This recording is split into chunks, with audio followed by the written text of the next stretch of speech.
Event Horizon is like a marriage between Alien and Hellraiser with an aesthetic that is both beautiful and horrifying. It transcends the genre of cosmic horror into a level of metaphysical horror that raises many philosophical questions. What are the upper limits of technological and scientific advancement? What are the potential consequences of playing with the fabric of reality itself?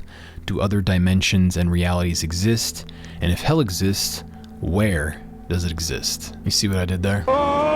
Conceptually, there is nothing more frightening than the concept of actual hell or evil as a state of existence. Encountering a xenomorph and dying a mortal death is like a trip to Disneyland in contrast to the consequences of the Event Horizon. Right. There's a few films in life that really shock you to your core and stick with you, and for me and many other people, Event Horizon was a major one. I initially saw this film later on in my early 20s, but I could only imagine young kids being exposed to this film at an early age. It's something I would highly not recommend. It flopped and did poorly in the box office on its initial release, but has gained a cult following in its later years. It has one of the strongest casts for a horror film ever, Lawrence Morpheus Fishburne. What is real? And Sam Jurassic Park Neill. There. Look at this. See? I'm right again. That's chaos theory. It's hard to think of a horror flick that rivals this duo, but I still think it's extremely underrated and doesn't get nearly the credit that it deserves. The film is loaded with iconography and symbolism. The use of the eye as both a symbol and an aesthetic shows the level of intention that went into the making of this film. What happened to your eyes? At the very start of the film, we see a black hole, which then zooms forward to have the black hole appear like the pupil of an eye. It's interesting because black holes absorb all light through their inescapable gravity pull, while pupils absorb light, allowing sight. The idea of a black hole being a massive pupil in space, I think, is pretty fascinating. Where we're going, we won't need eyes to see. The corridor that connects different parts of the ship on the Event Horizon is also ocular or eye-like in shape. The gravity drive itself, when open, also appears like a pupil. The ocular aesthetic is pretty much built into every single square inch of the ship on some level. The first nightmare Ware has on the ship, he encounters his late wife. Before you see her with her missing eyes, you see her reflection on this screen. Notice the eye stickers on the top of the screen. Pretty freaking creepy if you ask me.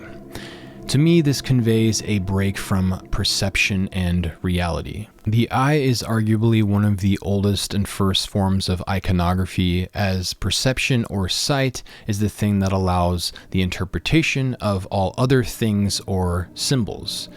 The all-seeing eye in the modern world has been seen in a very conspiratorial light, largely due to the dollar bill and Masonic symbolism. But the Eye of Providence, or the all-seeing eye, historically represented the omnipresence of God and can really be seen as a symbol for awareness and consciousness itself. Hence why the use of eye symbolism in this film is so effective and relevant. The director, Paul W.S. Anderson, has said that the geometric aesthetic of the ship took influence from cathedrals in order to invoke an otherworldly Gothic look and feel. We saw it as being a very Gothic movie. So what we did early on in pre-production is we scanned Notre Dame Cathedral.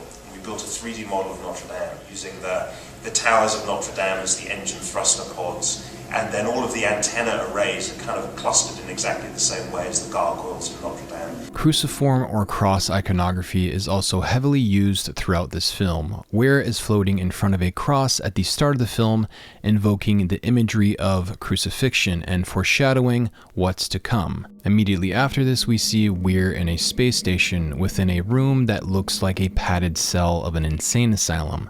The shot then inverts Weir, hinting at inverted crucifix or the inversion of reality. The Event Horizon itself is also shaped like a cross. Jesus. This is the first thing Justin says when seeing the cross-shaped ship. In the initial conversation when the crew is being introduced to Ware, we can see in this shot Smith, who is the one person wearing an actual crucifix on the ship, has his eyes being perfectly obstructed. Well, thank you for that scientific analysis, Mr. Smith. The creators of the film said that they took influence from The Shining and wanted to create a haunted house in space type of movie. The flooding of the ship with blood towards the end of the movie was a clear nod to the elevators in The Shining. And with the influence of Kubrick, the level of details in the subtle use of symbolism from scene to scene, like Smith having his eyes obstructed, is not an accident. The film is meant to be analyzed at that level. The symbol of the cross represents the spirit being crucified on the material plane. Smith essentially is blind to what he is getting into. It folds space. It's called a gravity drive.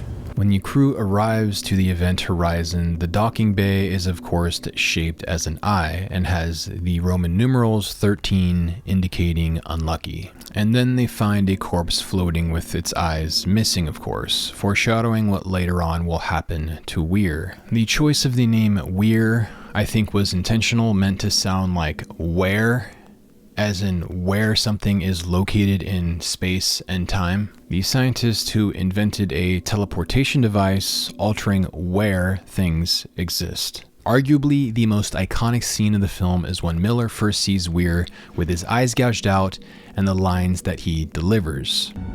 A dimension of pure chaos. Pure evil. You're going to the mental institution. And what makes Weir's transformation so horrifying is that he starts out as being a sympathetic and likable character and then gradually transforms into an absolute monster, which is a hard balancing act to pull off. The idea of pure and absolute chaos, a reality where no objective structure or laws exist, you could say a dimension void of all light, including spiritual light, and the concept that you don't need eyes to see there is fascinating because, again, black holes absorb and are void of all light, which would render eyes or pupils entirely useless. And I think all of this perfectly ties into the psychic phenomenon inducing visions and hallucinations in the crew. The physical eyes are irrelevant because the event horizon alters the internal perception of reality itself. Each crew member experiences their own personal hell, essentially trapping the crew in their own perceptions cut off from normal objective reality. This tunnel leading to the gravity drive was meant to resemble the layered 9 circles of hell from Dante's Inferno. When Smith finds the bomb planted by Weir on the Lewis and Clark, a non-accidental name about exploration, the countdown is of course on 6, alluding to 666. At least that's what I would assume. I'm hoping that whatever they're doing with these large hadron colliders, the Higgs boson particle, CERN, and whatever all that stuff actually is, doesn't open up a portal to hell or pure chaos at some point. That would be pretty freaking bad. At the conclusion of the film, when Stark and Cooper seemingly escape the event horizon and are discovered by a rescue crew, it's 72 days later. That choice could have been influenced by a number of things. The death and resurrection of Christ was 3 days or 72 hours. Or on the darker side, if they haven't truly escaped the event horizon and the escape pod is also possessed, the 72 demons of the Lesser Key of Solomon, an occult text about demonology. 72 shows up in a number of ways in spiritual symbolism, but these are my 2 theories on it. I could be entirely wrong. When I was doing research for this video, I came across this YouTube analysis of the film. This video attempts to explain everything away due to the crew having brain damage and it all being hallucinations and not actual hell, despite the director openly saying it is hell. Nearly 800,000 views, and it is the dumbest analysis of a film that I think I have ever seen in my entire life.